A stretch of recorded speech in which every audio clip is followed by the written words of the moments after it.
Sa ulo ng ating mga nagbabagang balita.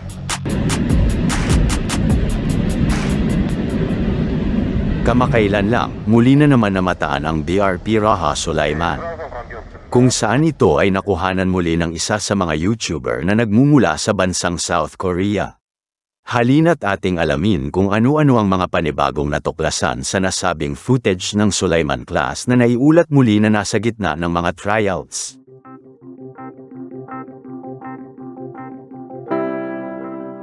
Ang Raha Sulaiman class offshore patrol vessel ay isang makasaysayang proyekto sa ilalim ng Philippine Navy na kumakatawan sa bagong yugto ng modernisasyon ng hukbong pandagat ng bansa. Ito ay bahagi ng Horizon 2 phase ng revised AFP Modernization Program, na layuning palakasin hindi lamang ang kakayahan ng Navy sa pakikidigma kundi lalo na sa pagbabantay, pagpapatrolya, at pangangalaga sa malawak na Exclusive Economic Zone, EEZ, ng Pilipinas.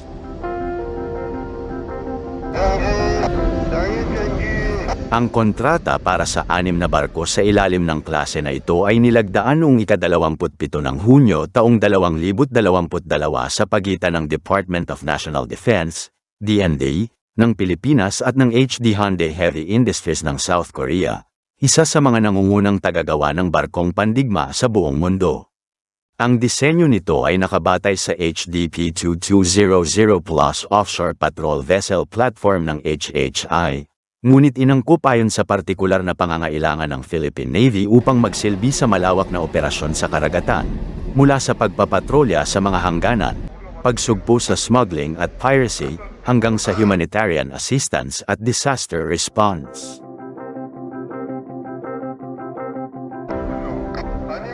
Ang Sulaiman class ay may kabuuang displacement na tinatayang 2,400 hanggang 2,450 tonelada sa full load, may habang 94.4 metro, lapad na 14.3 metro, at kayang maglayag ng higit 5,500 nautical miles sa tulan na 15 knots, na nangangahulugang kayang manatili sa karagatan ng ilang linggo ng tuloy-tuloy. Mayroon itong crew complement na humigit kumulang 72 tauhan, na sinanay upang gamitin ang mga makabagong sistema ng komunikasyon, radar, at combat management system na ipinasadya para sa ganitong uri ng modernong barko. Sa usapin ng armamento, nakatakdang magkaroon ng Otto Melara 76mm Super Rapid Gun bilang pangunahing sandata, 2 na 30mm na remote-controlled secondary guns na nakaposisyon sa magkabilang gilid ng barko, at mga 12.7mm heavy machine guns bilang karagdagang depensa laban sa maliliit na banta sa dagat. Mayroon din itong helipad at hangar, na kayang tumanggap ng isang helicopter o unmanned aerial vehicle, na nagbibigay ng karagdagang kakayahan sa reconnaissance, resupply, at search and rescue operations. Sa likurang bahagi, may espasyo para sa rigid hull inflatable boats at modular mission bay, na magbibigay daan sa mabilis na deployment ng mga tropa o kagamitan depende sa pangangailangan ng operasyon.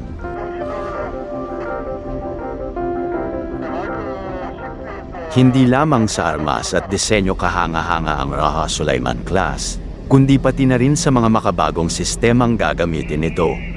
Ayon sa mga ulat mula sa Naval News at Army Recognition, nakatakdang gamitin ng klase na ito ang Hanwha Systems Combat Management System, CMS, na siyang magsisilbing utak ng barko para sa command at control ng mga sensor, armas, at komunikasyon.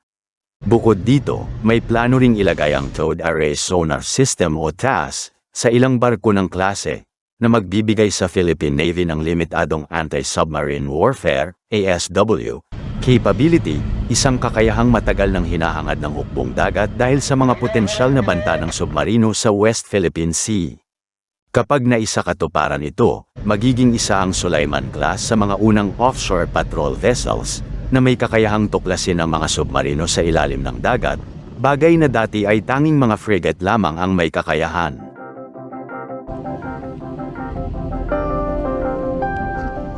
Ang unang barko sa klase, ang BRP Raha Sulaiman, PS-20, ang magiging lead ship o punong barko ng proyekto. Ipinangalan ito sa isa sa mga pinakatanyag na dato ng Maynila noong panahon ng mga Espanyol, bilang sagisag ng katapangan at pamumuno sa karagatan. Noong Nobyembre taong 2025, iniulat ng Army Recognition na sinimulan na ng BRP Raha Sulaiman ang sea trials nito sa mga karagatan ng South Korea, isang mahalagang hakbang bago ito formal na i-turn over sa Philippine Navy. Sa panahon ng sea trials, sinusubok ang lahat ng pangunahing sistema ng barko, mula sa propulsion, navigational systems, radar, armas, hanggang sa stability at fuel efficiency, upang matiyak na handa ito sa aktwal na operasyon. Inaasahan ang formal na paghahatid sa Pilipinas sa unang bahagi ng 2026, kung saan ito ay isa sa ilalim pa sa final testing, crew training, at operational integration.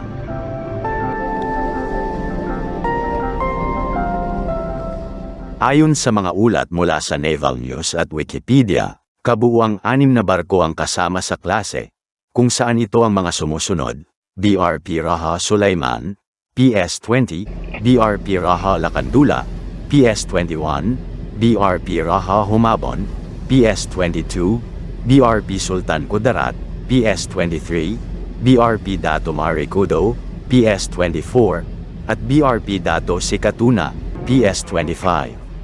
Ang mga ito ay ipapadala ng sunod-sunod mula 2026 hanggang 2028, depende sa progreso ng produksyon sa Hyundai Shipyards.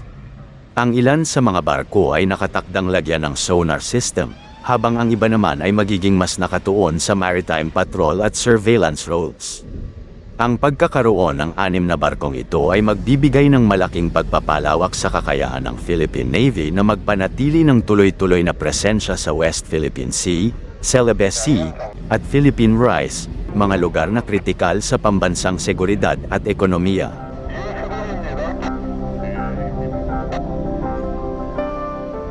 Sa kabuuan, ang Raha Sulaiman class offshore patrol vessel ay kumakatawan sa bagong mukha ng hukbong pandagat ng Pilipinas, isang puwersang hindi na lamang nakadepende sa mga lumang barkong galing sa ibang bansa, kundi sa sariling kakayahang makipagsabayan sa mga modernong hukbong dagat ng rehiyon. Ito ay patunay na unti-unti nang binubuo ng bansa ang pundasyon ng isang modernong maritime defense network na may kakayahang magbantay, magtanggol, at tumugon sa anumang banta o sakuna.